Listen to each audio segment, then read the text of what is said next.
আয়ান বাবা এই যে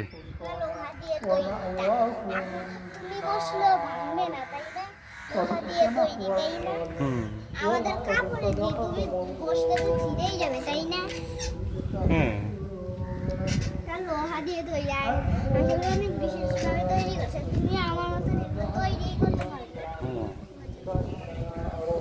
এই যে তুমি এরকম একটা করো, এই যে এই সামনে দিয়ে এরকম একটা জিনিস এনে এর বানাও, তারপরে উপর দিয়ে এরকম এই এরকম একটা গিরি দিয়ে করবে। তারপরে কি করবে জানো?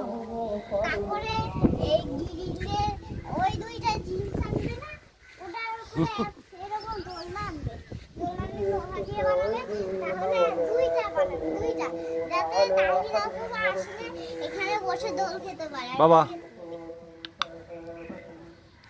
দোল খাচ্ছেন। আর একটা কাপড়ে দোলনাও বানিয়ে দেবো, এতে অনেকগুলো